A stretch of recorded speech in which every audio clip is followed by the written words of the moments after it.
함께 보실 하나님 말씀은 솔로몬의 노래 2장 8절에서 13절까지 말씀을 보겠습니다.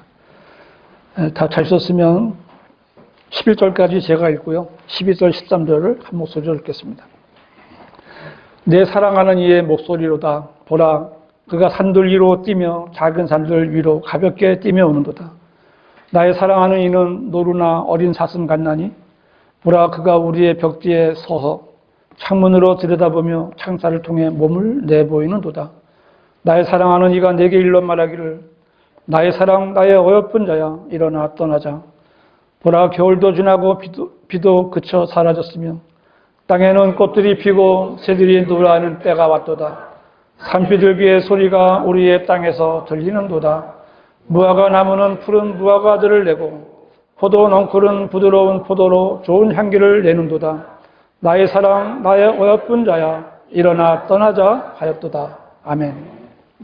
말씀의 제목은 나의 사랑, 나의 어여쁜 자야, 일어나 떠나자 라고 말씀 제목을 정했습니다.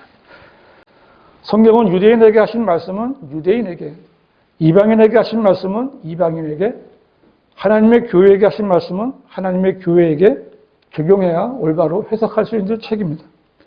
구약의 유대인들에게 주어진 율법을 교회에 적용했을 때 교회 시대에 안식일을 지켜야 한다는 안식교 이단 교리가 나왔듯이 개신교단의 거짓 신학자들과 목사들이 하나님께서 유대인들을 버리셨다라고 하면서 그들에게 주어진 약속을 교회로 가져와 버리는 바람에 이 교회가 야곱의 고난의 때라고 불리는 대환란을 통과하거나 그 중간에 구원받는다는 거짓 교리를 가르치게 된 겁니다. 대환란은 야곱의 고난의 때예요. 즉 이스라엘의 고난의 때인 거예요. 대환란은 유대인들이 그들의 메시아를 십자가에 못 박은 그 죄에 대해서 심판을 받는 거예요. 만약 교회가 대환란을 통과해서 어차피 행위로 끝까지 견뎌야 구원받는다면 예수님께서 십자가에서 그 피를 흘리며 죽으셔야 될 이유가 전혀 없었을 거 아닙니까?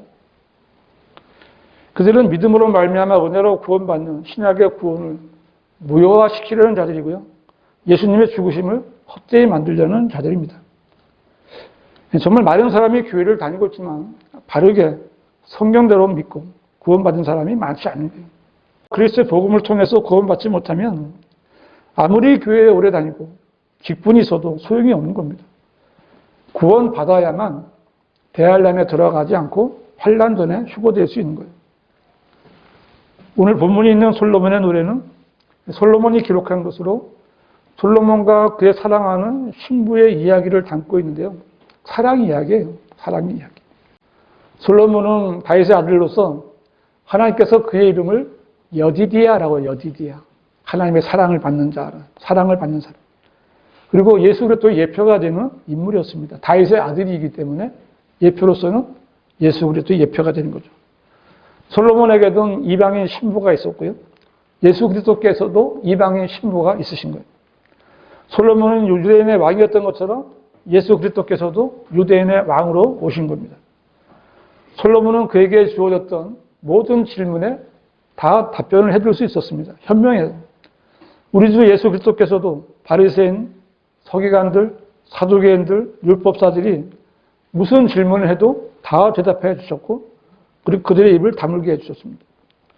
솔로몬은 아브라함과 이삭과 야곱에게 약속됐던 그 모든 땅을 통치하는 왕이었습니다.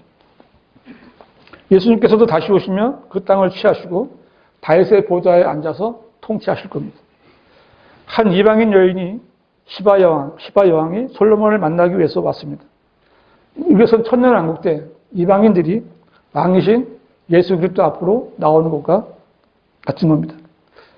이처럼 솔로몬이 예수 그리스도의 예표라면 솔로몬의 노래에서 신부나 아내로서 솔로몬의 사랑을 받는 여인은 그리스도의 몸이 교회의 예표가 되는 겁니다. 오늘 본문에서 신부를 얻기 위해 오는 신랑을 보게 되는데 이것은 교회의 휴거를 보여주는 겁니다. 교회의 휴거는 성경적인 교리입니다. 성경대로 믿는 그리스도인들은 이 휴거의 교리를 전혀 의심하지 않습니다. 휴거는 대환란이 임박하기 직전에 주님께서 주님의 몸이신 교회를 끌어올리시는 거예요. 성경은 분명히 구원받은 그리스도인들이 휴거된 다음에 대환란이 있을 것이라고 말씀하십니다. 노아의 홍수에서도 노아가 방주에 들어간 다음에 비가 오기 시작한 거예요. 방주 안에 들어간 노아의 가족들은 방주 안에서 안식을 누리고 있었습니다. 소돔의 유황과 불을 비처럼 내리시기 전에 천사들이 롯과 그의 아내와 두 딸의 손을 잡고 이끌어냈습니다. 대할란에 들어가기 전에 휴거가 있다는 사실을 입증하는 거예요. 오늘 우리는 말씀을 통해서 다시 한번 휴거에 대한 소망을 갖고 그날을 대비하는 성도들이 되시기를 바랍니다. 일어나 떠나자. 첫 번째로 휴거와 재림은 절대적으로 다른 겁니다. 2장 8절을 보시면요. 내 사랑하는 이의 목소리로다. 보라 그가 산들 위로 뛰며 작은 산들 위로 가볍게 뛰며 오는도다. 나의 사랑하는 이는 노루나 어린 사슴 같나니 보라 그가 우리의 벽지에 서서 창문으로 들여다보며 창살을 통해 몸을 내보이는도다 했어요. 이 말씀은 신부가 사랑하는 이를 기다리고 있는 모습입니다. 즉 교회 그리스도인들이 휴거에 대해서 소망하고 있는 그림이에요. 그리스도인은 주님 앞에서 거룩하고 흠이 없으며 하나님의 자녀로 입양되었고 바로 받아들여졌습니다. 그리스도인은 사랑하는 이의 목소리를 듣고 휴거되는 것을 기다리고 있는 것이지 마지막 날들에 있을 어떤 재림의 표적을 기다리는 것이 아닙니다. 예수 그리스도의 재림은 두 단계로 실현되는데 첫 단계는 그리스도의 공중 재림입니다. 데살로니가전서 4장 16절 여러분들은 다 알고 계시죠? 데살로니가전서 4장 16절 말씀해 보면 주께서 호령과 천사자의 음성과 하나님의 나팔 소리와 함께 하늘로부터 친히 내려오시리니 그러면 그리스도 안에서 죽은 자들이 먼저 일어나고 그리고 나서 살아남아 있는 우리도 공중에서 주와 만나기 위하여 그들과 함께 구름 속으로 끌려 올라가리니 그리하여 우리가 영원히 주와 함께 있으리라. 예수님께서 공중 재림하시면 예수 그리스도를 믿고 구원받은 사람들은 전부 다 휴거되는 거예요. 이때 남아있는 세상 사람들은 예수님을 볼 수 없고 놀라운 현상만 볼 수 있게 되겠죠. 이전에 하나님께서는 에녹이 살아있을 때 하늘 위로 데려가고 가셨다라고 말씀하세요. 창세기 5장 24절에 에녹을 하나님과 동행하다가 없어졌더라. 이는 하나님께서 그를 데려가셨습니다. 간단하게 한 줄에 끝나버리는 거예요. 에녹은 어느 날 갑자기 사라져버린 거예요. 흔적도 없이. 하늘나라로 옮기신 거죠. 그래서 에녹의 휴거는 예수님이 오셨을 때 신약 교회 시대에 휴거되는 예표로서 살아있는 사람이 하늘나라로 올라가는 예표가 되는 거예요. 예수 그리스도의 재림 두 번째 단계는 재림이죠. 재림은 신약 성도들이 휴거된 때로부터 약 7년 후에 예수님께서 그의 성도들과 함께 이 지상에 내려오셔서 이스라엘을 대적하기 위해 모인 그 적그리스의 군대 2억을 죽이시고 이 땅에 남아있던 민족들을 심판하시고 자연계를 회복시키실 때, 이때가 재림 때예요. 유다서 1장 14절은 아담의 7대손 에녹이 이들에 대하여 예언하여 말하기를 보라 주께서 수많은 성도들과 함께 오시나니라고 기록되어 있는데요. 예수님이 오시면 이때 이제 사탄은 천년간 묶이고 예수님께서는 천년왕국을 수립하시는 거예요. 그렇게 오셔야만 이 땅이 회복되고 참다운 평화가 이 땅에 천년 동안 있게 되는 겁니다. 이처럼 휴거와 재림은요, 같은 것이 아니고 동시에 일어나는 것도 아니에요. 휴거는 성경에서 신비라고 말해요. 신비. 성경에 신비라고 말씀하신 것을 설명해 줄 수 있는 사람은 없어요. 누군가가 그것을 설명할 수 있다면 그것은 신비가 될 수 없죠. 신비란 설명할 수 없는 것을 믿어야 하는 것이기 때문에 성경은 그리스도의 일꾼들에게 하나님의 신비들을 맡은 청지기라고 말씀하셨어요. 하지만 이 휴거의 신비를 이렇게 저렇게 정확하게 설명할 수 있는 사람은 없어요. 휴거에 대해서 경험한 적이 없는 사람이 어떻게 이 휴거의 신비를 제대로 설명할 수 있겠어요? 우리가 알려줄 수 있는 것은 성경에는 휴거의 예표가 있다. 성경에는 이 휴거가 하나님의 약속으로 기록되어 있다. 이렇게만 알려줄 수 있는 것뿐이에요. 구원받은 성도들은 나팔 소리 같은 큰 음성으로 이리 올라오라라는 음성을 듣게 될 겁니다. 하지만 주님이 재림하실 때에는 재림하시는 주님을 모든 사람이 볼 수 있다라고 성경을 말씀하고 있어요. 계시록 1장 7절에 하나만 보시겠습니다. 계시록 1장 7절. 보세요. 보라, 그가 구름들과 함께 오시리니 모든 눈이 그를 볼 것이며 그를 찌르는 자들도 볼 것이요 또한 땅의 모든 족속이 그로 인하여 애곡하리라. 그대로 되리로다. 아멘. 그랬어요. 휴거를 위해서 공중에 오실 때 예수님께서는 사탄을 다루시지 않아요. 하지만 예수님께서 재림하실 때는 사탄은 묶여서 끝없이 깊은 구렁에 가두게 됩니다. 그리고 휴거가 있을 때에는 자연의 변화가 없어요. 근데 재림이 있을 때에는 온 세상의 육지와 바다의 3분의 2가 파괴되어 있을 때예요. 휴거 때 공중으로 오신 예수님께서는 유대인들이나 이방 민족들을 심판하지 않으실 것이고 그분의 원수들을 한 사람도 죽이지도 않을 거예요. 하지만 재림으로 오실 때에는 대적하는 자들을 진노의 포도즙 틀에서 죽이실 것이고 그때 거기서 나온 그 피가 말고비까지 닿을 정도로 넘쳐 흘러갈 겁니다. 로마 카톨릭이나 교단 교회들, 유대인들, 믿지 않는 자들은 이런 차이를 알지 못해요. 깨닫지도 못하는 거예요.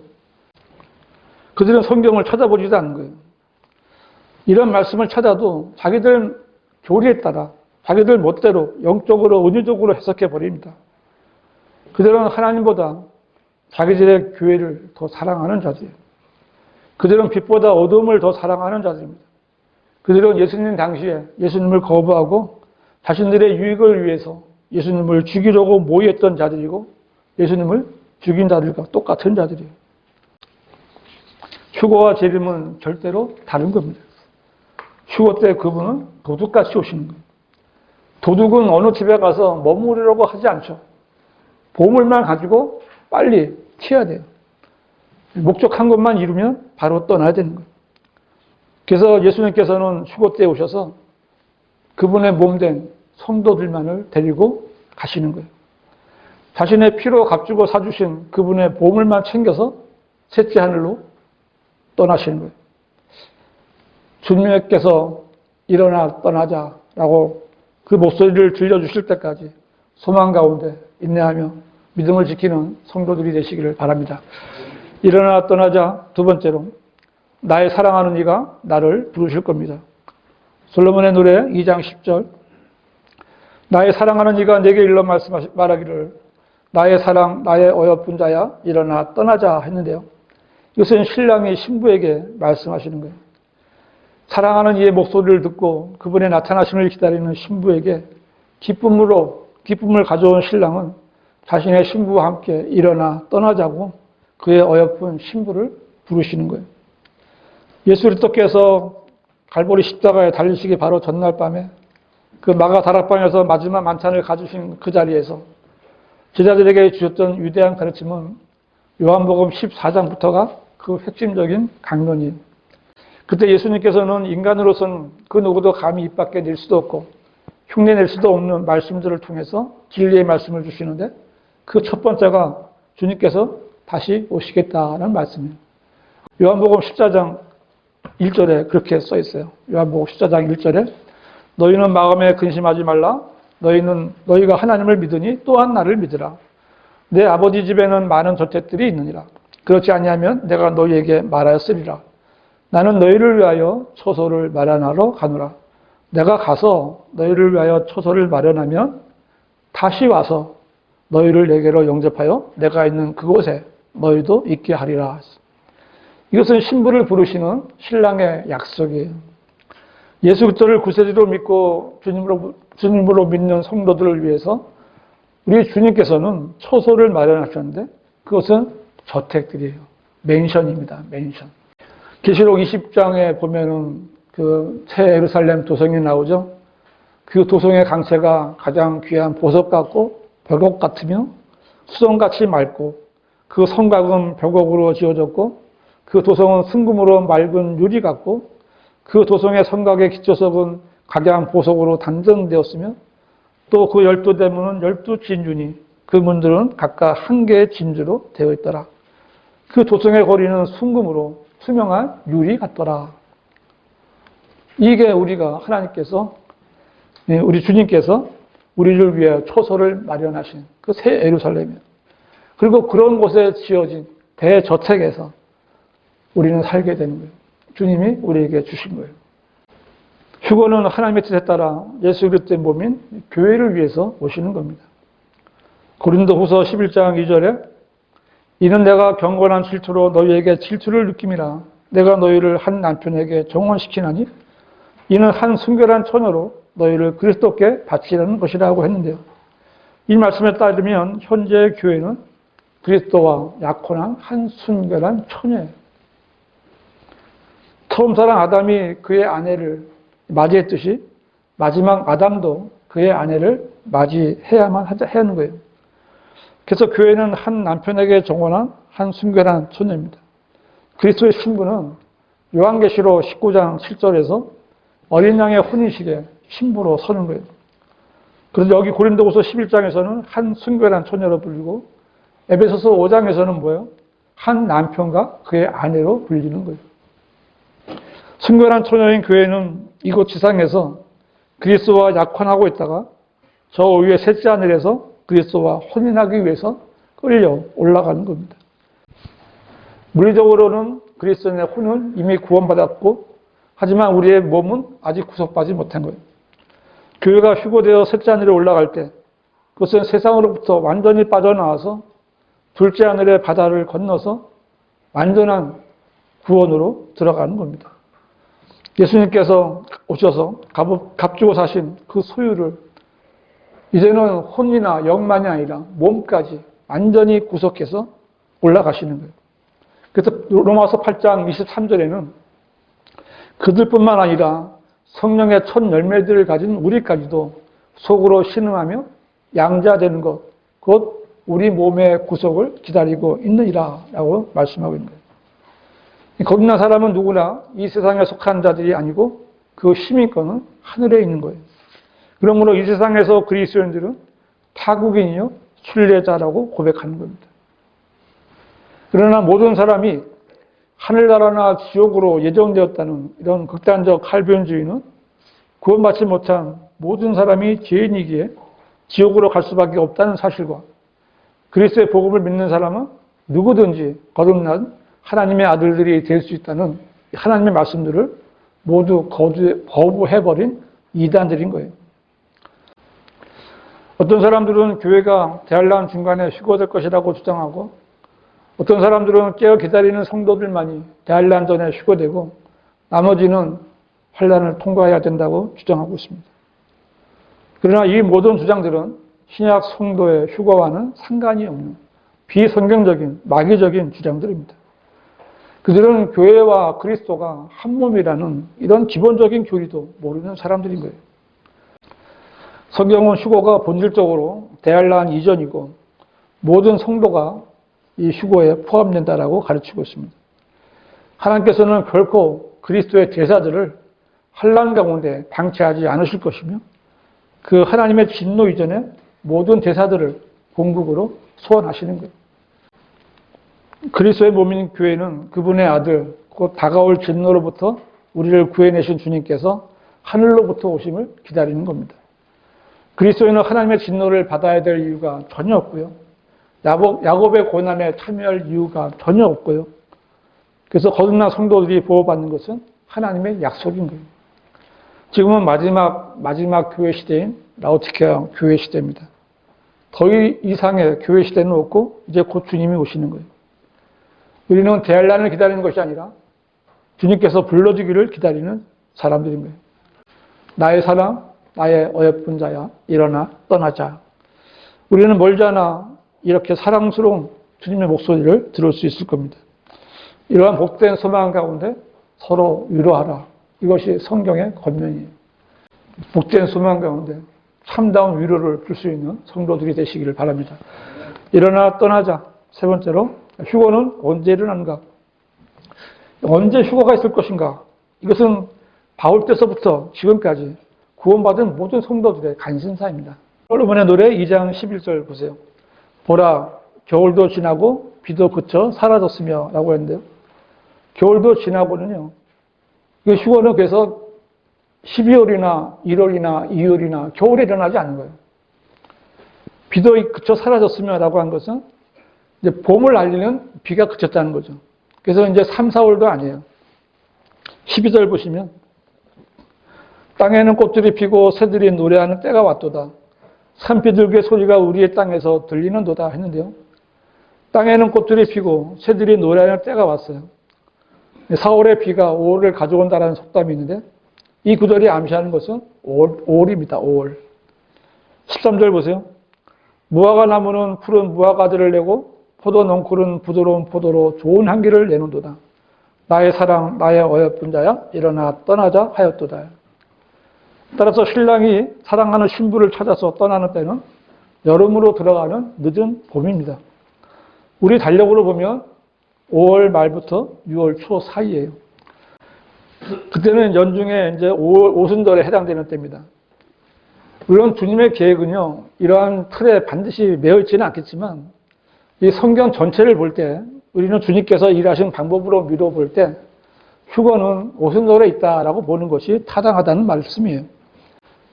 사도행전 2장의 오순절 때 교회가 시작이 됐잖아요. 하나님께서는 하나님의 백성들인 이스라엘에게 7가지 명절들을 말씀하시면서 7가지 명절을 지키게 하셨는데요. 6월절부터 시작했다는 거예요. 6월절은 이스라엘이 이집트에서 탈출하던 밤에 이스라엘 집들의 그 문에 뿌려진 어린 양의 피를 기억하는 명절입니다. 이 어린 양의 피는 예수 그리스도의 피를 예표하는 거고요. 예수 그리스도를 가리켜서 6월절 어린 양이라고 말씀하고 있습니다. 이처럼 6월절은 예수 그리스도의 초림에 대한 예표고요. 특히 그리스도께서 흘리신 피로 인한 구속을 분명히 보여주고 있습니다. 예수님께서는 6월절 양 잡는 날 그 시간에 잡히셔서 죽임을 당하신 거예요. 6월절은 유대인 달력으로는 첫째 달 14일이에요. 무교절은 이제 오늘이 6월절이 이제 시작이 되고 끝나면 그 오후 6시부터가 무교절인 거예요. 그래서 6월절과 무교절은 바로 시작이 되죠. 무교절은 7일간 계속돼요. 그러니까 어린 양 14일의 마지막 시간에 이제 잡혀서 해질 무렵에 잡혀서 6월절이 되면 바로 무교절 15일이 시작이 되는 거예요. 저녁 6시가 되면은. 그리고 이제 그때서부터 21일까지가 무교절 기간입니다. 이 무교절과 유교절은 연결되기 때문에 그 간격이 없어요. 그래서 6월절이 그리스도의 죽음의 모형이라면 무교절은 그리스도, 구원받은 그리스도인의 삶의 이 생활의 모형이에요. 그 토실절은 무교절 일주일 가운데 있는 안식일 후의 다음 날이에요. 주의 첫날이 토실절이거든요. 특별한 번제로 드리는 날이에요. 주의 토실절은 주의 첫날이고 그래서 우리 달력으로 보면 항상 일요일이 되는 거예요. 토실절은 그리스도의 부활의 예시이며 모형인 거예요. 예수님은 일요일 날 새벽에 부활하신 거예요. 그래서 6월절에 죽으신 예수님께서는 안식일 다음 날인 토실절에 부활하셨어요. 주님은 부활하시면서 첫 열매들이 되셨는데 이때 그분께 속한 구약 성도들을 주님과 함께 첫 열매들로 삼으신 거예요. 그래서 토실절은 첫 번째 수확으로 구약 성도들의 부활을 말하는 거예요. 오순절은 토실절로부터 7 안식일을 지낸 다음 날이에요. 7 안식일을 지냈기 때문에 77이 49. 그래서 77절이라고 부르는 거예요. 77이 49 다음 날 50일째 되는 날이 오순절이에요. 오순은 이제 50이라는 뜻입니다. 그리고 레위기에 보면은 오순절에는 누룩을 넣은 빵 2개를 준비해야 돼요. 그래서 사도행전 2장에서 오순절날 성령께서 강림하셨어요. 그리고 그 다음에 이제 명절이 장막절이 이제 되는데 장막절은 명절 중에서 마지막 명절이죠. 7째 달 첫날이 나팔절이에요.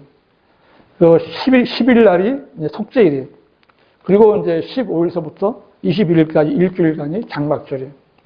장막절은 그리스도께서 오시는 초림과 재림을 예표하는 거예요. 이처럼 이스라엘의 7명절은 예언이고요. 미래에 대한 모형으로서 다가올 것들에 대한 그림자이고 그 실체는 예수 그리스도십니다.